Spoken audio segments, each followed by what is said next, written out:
Ladies and gentlemen, welcome to this video. Today we're going to be talking about a subject that has been hot in the world of chess, and that is Levy's Grandmaster title. Except this time, rather than random YouTuber comments or Grandmaster thoughts on their stream, we are going to get it from the source itself, which is Levy. Now you can consider this video as a little bit of a therapy session for myself, and more like we're going to combine everything that we know about this journey in one place. Now this video is being recorded on November 2nd, 2021. We're just going to talk completely about this GM title, myself, the feasibility of it, and the current status quo. So let's begin. So let's start with why we're even having this conversation. Well, I'm 25 years old, and I'm turning 26 in December of this year. I got my International Master title, which is the title that you can achieve before the Grandmaster title, in 2018, right about in the middle of it. And that was when I had my highest ever rating, officially 2,421. But in the middle of one of those tournaments, I was actually live rated 2,430 and a half or something like that. Actually, rather than talking about it, why don't we go take a look at the rating chart? Okay, so this is my FIDE page on the International Chess Federation website. Please disregard my very serious suit photo without my modern day facial hair. This was taken when I was, I don't even know, 22, 21. And I was actually very proud of this photo because this was a period in my life when I was my most overweight. I actually didn't look that bad in this photo, but apparently it's a very bad photo and people don't like it. So anyway, 2337 standard rating, my lowest rating ever in my life.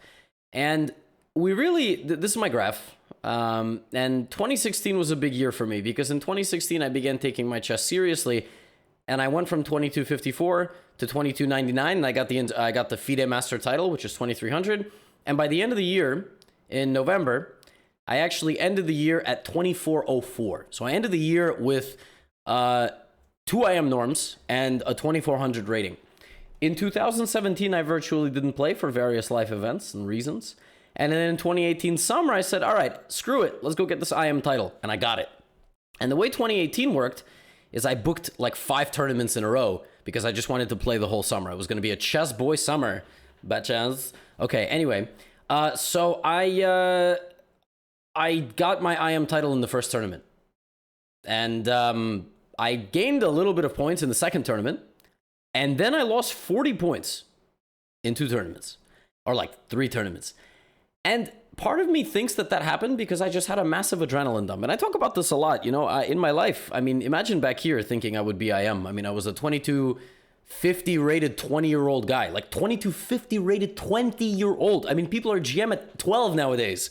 So, you know, and, you know, you have to go back a few years. I mean, I was like, when I was 18 years old, I was like barely 2200. So, you know, I know a lot of people would kill for these ratings, but compared to some of the other title players in the world, right? That's the way you got to think about it. So I fell off a cliff, and I just said, all right, cool, we're never gonna play, you know, again. And then every now and then I would play like another tournament just for fun, and I would lose more points. You know, my friends would say, oh, let's go to this tournament together. I say, okay, cool, and then I would lose 30 points. Look at this, July, August, I lost 30 points in back-to-back tournaments, and then I said, okay, no more playing.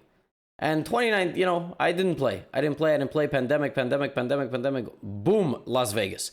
Why did I go to Vegas? Why did I continue to play after Vegas?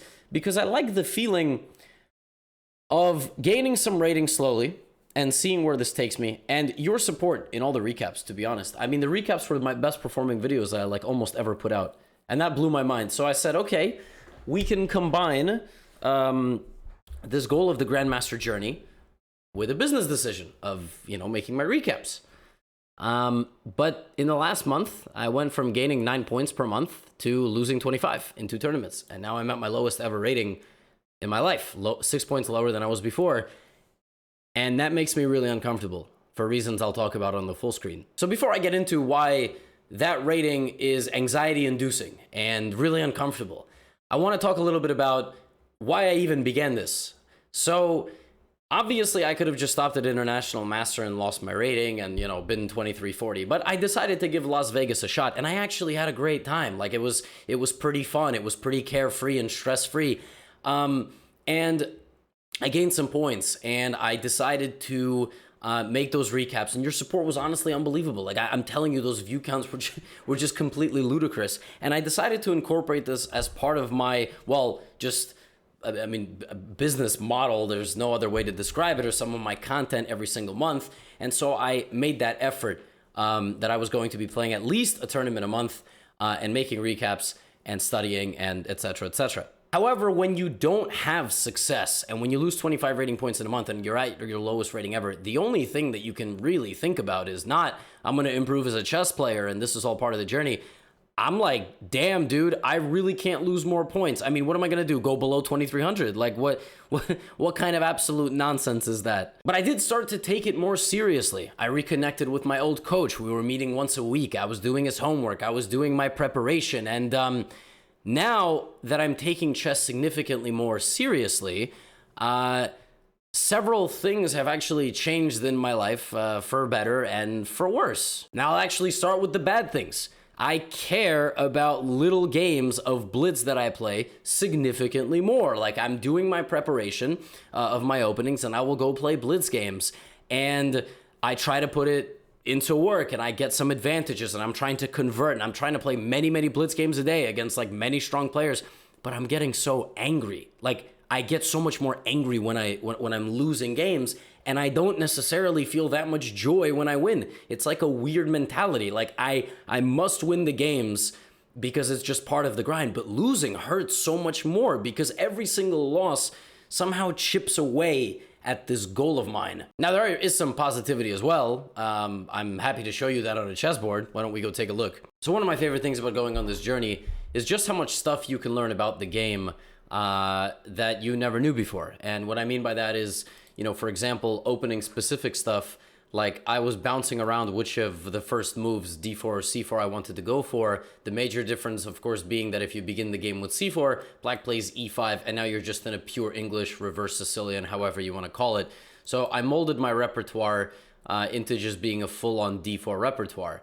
Throughout this process, I had to decide what I want to play in this position, whether I want to allow the Nimzo-Indian with knight c3, bishop b4, or whether I want to play knight f3.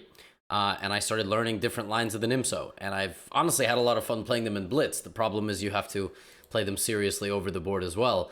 I've had fun looking at other top games, you know, by some of the strongest players in the world, and seeing how they do it against the G6 systems, the Indian defenses with the Grunfeld. Well, the Grunfeld's not the King's Indian defense, but G6, you know, leads to that kind of stuff.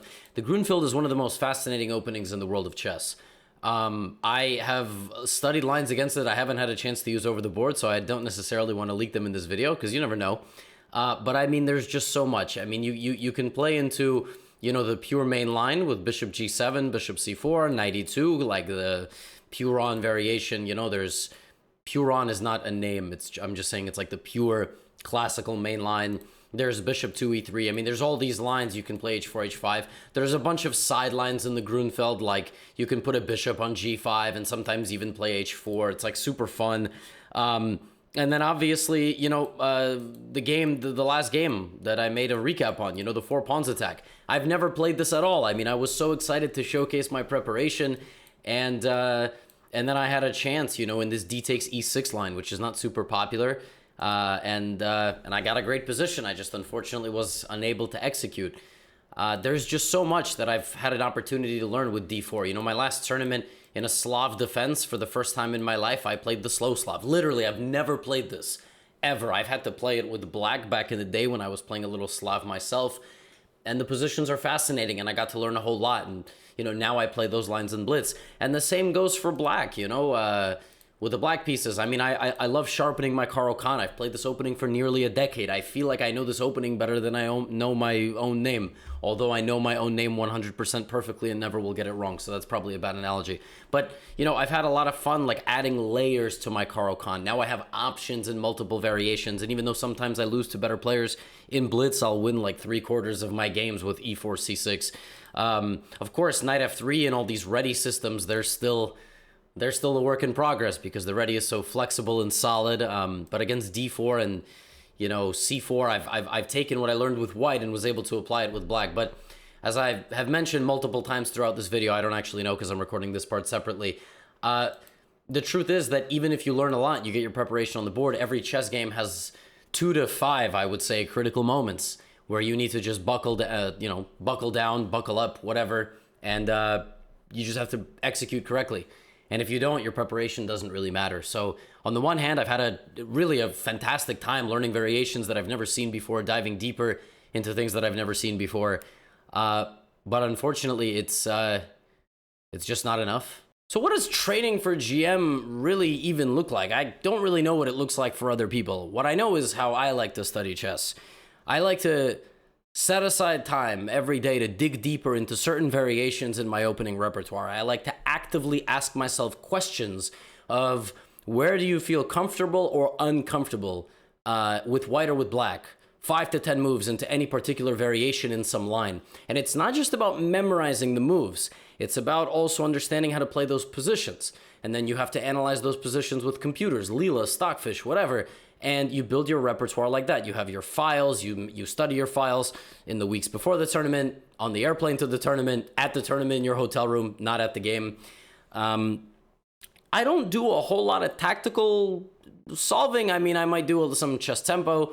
But the truth is, I'll be completely honest, and I said this in one of my recent recaps, the most recent one, max in the past few weeks, I have studied 2 hours, 2.5 hours, very consistently throughout the day. And I was exhausted. My brain was exhausted because my schedule nowadays is something wake up 8, 9, somewhere between 8 and 9. We'll get some breakfast, get some coffee, kind of answer some emails, get some work done. I have to make a video. Then I usually have to make the video of the second channel. So I plan out 3 clips. I have to schedule all that, I'm having little conversations here and there about thumbnails, about content. I'm working on a couple of things that I can't publicize just yet. Hopefully they will be public in the near future. But I'm working on that. At some point, I gotta have lunch. At some point, I gotta commute to the gym. I gotta have a workout. I gotta come back home. I mean, it's afternoon already. This all takes hours. And I do sit down and I do get some work on my chess done, but I don't have the bandwidth to do a tremendous amount of work beyond that. Let's also not forget that while this is going on, I might be studying a little bit, and then I'll go play some chess for an hour, and then every game I'm going back and I'm analyzing how well I played the variation, how well I played the position, and I'm building on top of my knowledge bit by bit. And yeah, it just really isn't enough. People are out there probably studying much, much more. And I still can find myself in some openings where I'm completely unfamiliar with what's going on and I have to improvise. Some of my recaps have actually shown that. And I just haven't covered everything, I just haven't. I haven't had the time. I haven't had the opportunity. I haven't had the drive, to be honest. And the next point I wanted to address in this video is something that I think it's important to address. I think sometimes, folks in the comments do get involved in this kind of subject as well. It's the constant feedback, and it's kind of setting our own expectations of what is going on. This is a fascinating thing that I am embarking on because it's like a high-profile case of a virtually impossible mission. Thus far, I am just Gotham, the YouTuber who's an international master, makes content that you like. However, now I'm embarking on something where I might be completely out of my element. Also, this is a journey that might take anywhere from 3 to 5 years, if not more, unless, of course, I make a ton of sacrifices and just don't make YouTube content, and I just go. So, and because this is such a publicized journey, there is a ton of feedback because I'm making recaps of all my games. Then that feedback, beyond just you, the user, will go to other people, grandmasters. You're gonna ask your favorite streamer on their stream what they think about this journey. And that streamer might say things you like or don't like. They're gonna give you feedback of some sort. And then you come back to me and you say, hey, this guy said this. What are your thoughts on that? And then you stick the microphone in my face. And at this point, I've just kind of gotten to the point that you can only grow and have some sort of mental sanity as a creator if you don't read every line of feedback. You can read the bad, you can read the good, and you can make constructive change. At some point, it's going to drive you nuts. And so now I'm kind of sarcastically responding to these folks oh yeah, he said that? Oh my God, what did he say? I had absolutely no idea. Because the truth is, I know who I am as a chess player. I know what I'm good at. I know what I'm bad at. And I kind of know how to fix it. Kind of. The rest is about building that experience, building the mental fortitude. I don't need the constant feedback of, I think that, you don't do this well. You don't do this well. I've noticed in your games, you don't do this, or you do this, or you kind of do this, and blah, blah, blah, blah. Like, it ends up leading to things like, one of my favorite comments of just all time was something along the lines of a person saying, I'm unrated and I've never played a chess tournament before, but even I found this move that Levy was unsure of in his game. And I was like, oh God. All right. I think this was like toward the later round of one of my, that comment made me stop reading comments of my recaps. So you may have some thoughts. Your favorite streamer, Grandmaster friends might have some thoughts. But at the end of the day, I kind of know who I am. And that sort of leads to the final talking point of this video. The question still remains, will Levy be a Grandmaster? And the answer to that question might be a mix of two things. Probably not. And I hope so. Let's find out. It's a mix of those two things. The truth is that if I wanted to pursue this journey full time and I really wanted to just dedicate 6 to 10 hours every single day of study, it's actually something I kind of enjoy. But the problem is that right now, every day, my brain is thinking of different things. It's thinking of what my next YouTube idea is. I'm constantly brainstorming, researching what's out there on YouTube, what's not, what I can make. I have a notepad. I have sticky notes on my desktop. I have 3 clips that I try to upload every day when I'm not sick or, at these tournaments. I'm thinking about the second channel. I'm thinking who's going to be on the podcast. I'm thinking of these projects that I can't mention. I'm thinking of what the next investment is. I'm thinking of things like the charity initiative and so on and so forth. And I don't want to sacrifice that right now. I don't. And while it's a good idea to make recaps, I'm slowly realizing that 33% of my content every month, if I play 2 tournaments a month, is just insane. I can't have 1/3 of my content every month just be poor thumbnails with, clickbaity titles summarizing every single game and leaving the result a mystery. So I think that what's going to happen with this journey is that I will limit myself to playing something like 1 tournament every 2 months. I have 1 tournament coming up in November, 10 to 14 here in New York City. And then we'll just see. If it's a fun tournament with good conditions, I might go and I might play. But the truth is that I don't think that this is something I can pursue for the next several years as like a full-time profession, a full-time activity. And maybe once I hit all the metrics and all the goals that I have and all these projects that I'm working on within the next few years, then we can hit the pause button. Because do I think I'm going to be playing, do I think I'm going to be making YouTube videos, Twitch and streaming and all this stuff when I'm like 30, 35? Nah. I don't know. So we can return to it when this is not something that I am, when my career is not oriented on something completely different. Having said that, I still hope to play, like I said, a tournament maybe every 2 months, not 2 tournaments every month. And your support is awesome. And I love kind of seeing the memes and all this stuff in the comments. And the only thing that I ask is that if you're just supporting from a distance and like, yo man, I really hope this guy gets it, that's awesome. Like, I appreciate you very much. This journey has given the people who hate me the most a lot of material, because they're finally seeing something that I could potentially completely fail at, and I'm totally cool with that. But now they're getting louder, So that's that can be a little bit annoying, but that's about where that stops. Yeah, everyone's gonna have something to say, and that's cool. Only thing I urge is don't spend your time arguing with people in YouTube comments or somewhere on Reddit whether you think this is possible or not. Life is so much bigger, It's just honestly so much bigger than this journey to potentially changing 1 letter in my title and gaining some rating points. So on that note, we'll sign off this video, and maybe we can return to it some months in the future to see where we're at. But I wanted to make an update and give you all my thoughts on what's next.